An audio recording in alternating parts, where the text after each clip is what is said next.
Hej Henrik, og velkommen til min sidste aflevering, som er kommende elever i min virksomhed. Og du må simpelthen undskylde, at der ikke var nogen til at filme mig, men jeg håber, jeg har gjort det på en okay måde, så der alligevel er en del kropssprog, og du kan se, hvordan jeg står. Det første, jeg skulle gøre, var at præsentere min virksomhed. Og du har sikkert hørt det flere gange før nu efter, jeg har sagt det flere gange.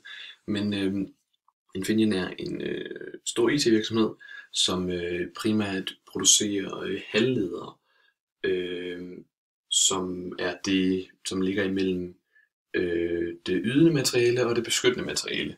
Så hvis det for eksempel var en bil, så det beskyttende materiale er selvfølgelig øh, øh, stål, materialet, lakering osv., og så det ledende materiale kunne være sådan noget som øh, udstødningen eller motoren og noget andet. Cylinderne og så videre. Og de producerer også chips, så for eksempel trådløs betaling, sådan noget IT-ting, som jo selvfølgelig er stor vækst i, og dermed er de også en meget ambitiøs virksomhed, og den er hele tiden bygget op omkring det der med, at de gerne vil, de er godt udmærket klar over, at de befinder sig i en branche, som udvikler sig hele tiden, og så derfor er de meget opmærksom på hele tiden at være en del af fremtiden, i stedet for at flygte fra fremtiden. Hvilket sådan noget som virksomheder som Blockbuster og sådan noget selvfølgelig er eksempler på, som prøvede at flygte fra det. Så at være elev i virksomheden, det her, det er lidt forkert overskrift, men det der meningen er at være elev i en virksomhed generelt, det er faktisk et meget forskelligt arbejde. Jeg troede, det var meget monotont arbejde, inden jeg begyndte på noget uddannelse at sidde på et kontor, man sidder sammen med meget af sine faste administrative opgaver, og så specialiserede man sig det inden for det. Det gør man selvfølgelig også til en vis grænse, men på en eller anden måde, så laver man mange forskellige ting, som man skal sætte sig ind i. Så skal man lave tidsregistreringer og lønafregninger, så skal man booke møder og sådan noget. Når man sidder som at være elev i en virksomhed, i hvert fald det der at være elev for en uge, den opgave jeg stod og lavede, så var det meget forskelligt, hvad man rent faktisk skulle beskæftige sig med. Og alle de der små administrative opgaver, som de andre afdelinger rent faktisk ikke gider, som for eksempel at snakke med kunder eller lave ordre, eller finde nogle nye brochurer eller noget.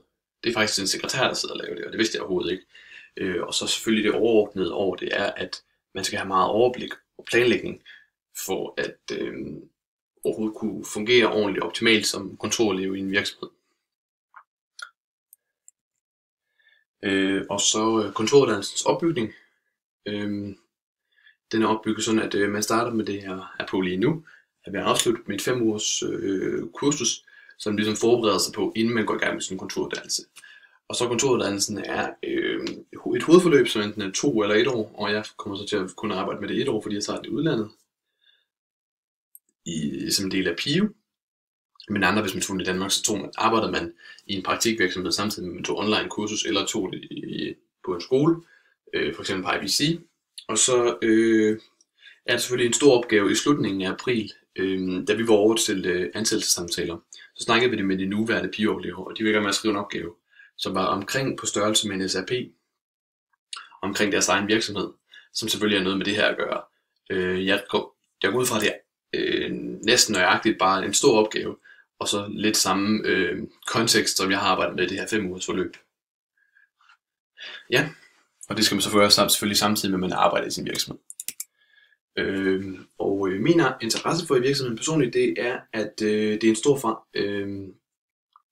forandring, men samtidig også en stor mulighed. At flytte til Dublin langt væk, og det er besværligt at flyve til, og sejle til for den der skyld og så videre, og det er dyrt og så videre, så derfor kommer jeg til at være meget på mig selv i min egen lejlighed. Og ham jeg skal bo med, som også skal arbejde for Infineon. Og vi skal arbejde sammen med en masse forskellige, ikke kun i overhovedet. Der er også 30-40 mennesker, som kommer fra enten Italien, Spanien, Frankrig, Tyskland selvfølgelig også, og England og så videre, så det er mange, også nogle amerikanere. Så der er utrolig meget internationalt perspektiv. Det er egentlig nogle forhold, som passer mig rigtig godt. Ja, det er en virksomhed, som selvfølgelig er vækst og så videre, men det er der mange virksomheder, der gør. Men at den filosofi, de har, vi vil gerne omfavne fremtiden. Vi vil gerne være nysgerrige på det. Det er egentlig noget, jeg godt kan se på mig selv, som du også skal se i mine videre slides. At det er faktisk en virksomhed, som rent faktisk passer mig ret godt. Så er der også en virksomhed, som går ala Google, som vi arbejder med, går de rigtig meget op i at passe deres medarbejdere godt.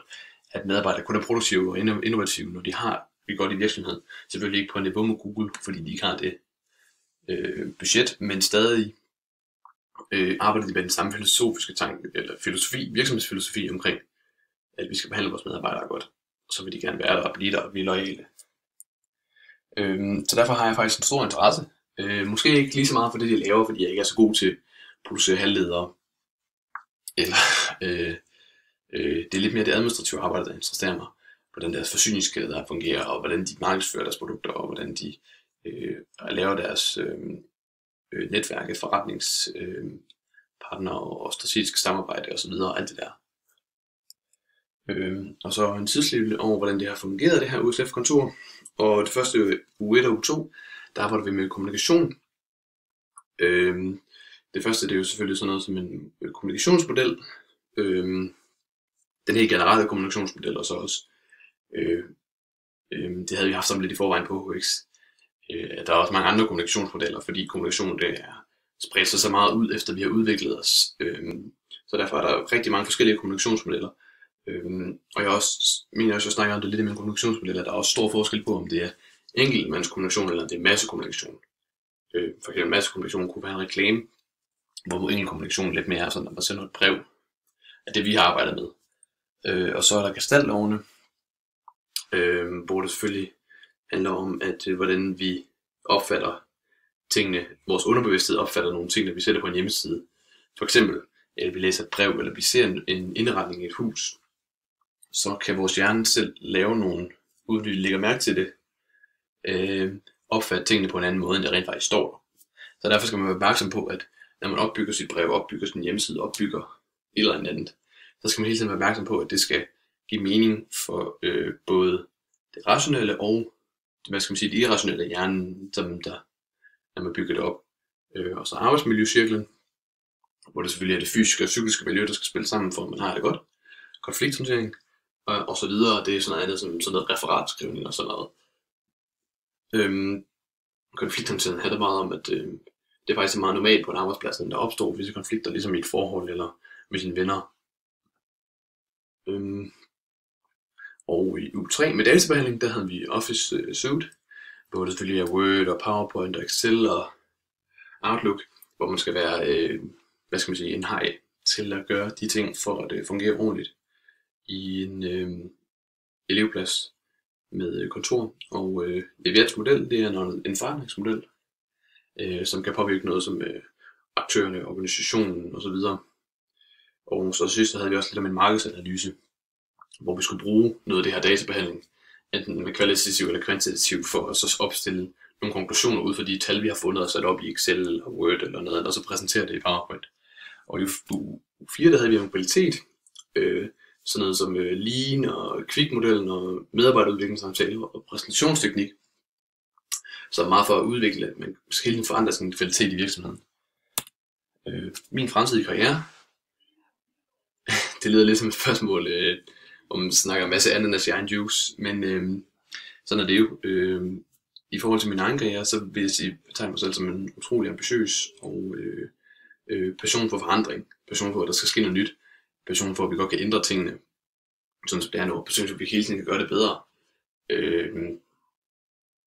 Meget i takt med Lean, vi også arbejder med, så tænker jeg meget på, at vi hele tiden kan gøre tingene bedre, hvis vi arbejder mod det. Med interesser inden for politik, økonomi, miljø og sådan noget som fremtidens teknologi og fremtidens marked, og hvordan det kommer til at se ud. Og hvordan vi kan konkurrere i det internationale perspektiv. Og så vil jeg betegne mig med 3 ord som nysgerrig for nye ting, som jeg har snakket lidt om. Passioneret i, at jeg er utrolig passioneret, at mange ting, så vi har mange interesser for, ser det ikke som arbejde. Jeg ser det bare som, jeg elsker at lære nye ting, jeg elsker at lære om de her ting, og målrettet. Og forhåbentlig så vil jeg måske åbne mig at starte min egen virksomhed, eller være en del af et stort projekt. Forhåbentlig noget med inden for noget politik og økonomi, hvor vi så kan forandre verden til det bedre. Det lyder meget vildt at sige det, når man står her som en lille 20-årig, der bare skal være en praktikant i en virksomhed. Men forhåbentlig kan man jo nå sin mål med hjælp af uddannelse af tusindvis af arbejdstimer. Og ja. Så hvis jeg skulle sige det kort, så regner jeg kun med at være en i 1 år, så gå videre og se på nogle andre projekter. Og eventuelle forslag til forbedringer, der, jeg ved ikke om det er mig, der er bare forvirret, eller om bare det var, men jeg synes godt, der kunne være lidt større klarhed i opgaverne. Når man har et online-kurs, og man ikke har set sin lærer nogensinde, og man ikke kan stille spørgsmål normalt til en opgave, så synes jeg måske, at der skulle være lidt større klarhed i, hvordan opgaven skal forstås, så der ikke er nogle misforståelser. For eksempel det der, hvor jeg kom til, at hvor jeg rent faktisk skrev opgaven, men jeg satte det bare ikke ind, fordi der stod, at det skulle sættes i personalehåndbogen, og jeg vidste godt, at personalehåndbogen skulle afleveres senere. Så derfor satte jeg jo bare i personalehåndbogen og afleverede det ikke. Det var selvfølgelig dumt at gøre det på den måde, men det var også dumt at få 0-0 for noget, jeg havde lavet. Og så noget med, at du skal lave tingene derinde for det der. Og en anden stor ting, jeg synes, som godt kunne gøres bedre, var, at der er lidt færre opgaver, hvor man filmer sig selv med Screenomatic. Det er helt fint, synes jeg, at de store afleveringsopgaver, når man har lavet meget arbejde, man gerne præsentere det ordentligt, og jeg har overhovedet ikke noget imod at filme mig. Det er der nogle andre, der har noget, det ved jeg. Men jeg har overhovedet ikke noget om det. Imod det, men jeg synes bare godt, at de små opgaver, det kunne lige så godt afleveres i Word eller Excel eller sådan noget. Det synes jeg lige så godt, man kunne gøre. For første, når man alligevel ikke får respons på det, og for det andet, så tager det bare længere tid, og det er besværligt, at skal filme sig selv, og man skal have ro og så videre. Også hvis man sidder på ferie eller et andet sted. Og jeg synes, det er mere materiale fra bogen og mindre fra internettet. Og med det der mener jeg, at jeg synes, jeg lærte klart mest i de online-bøger, vi fik. At de materiale, vi skulle læse der, det var skrevet af nogen, der lærer eller en underviser, som forklart. Det var meget med målrettet i forhold til, så lærte du om det her, så lærte du om begreber. Det man fandt fra internettet, det var dårlig kvalitet i videoerne. Eller alt for lange, eller ikke rigtig ordentligt. Og selvfølgelig er det også godt at have noget fra den virkelige verden, for eksempel at have det der fra HK, man læser, eller hvad andet. Jeg synes bare, at det man fik mest ud af, jeg i hvert fald personligt, det var, når vi fik tekster fra opgavebøgerne, og læse fra dem. Det synes jeg i hvert fald var det mest spændende at læse. Men det kan godt være, det var mig, og det er overhovedet ikke kritik over, det var dårligt god, så det var helt fint. Det var min sidste aflevering. Håber du finder. Hej hej.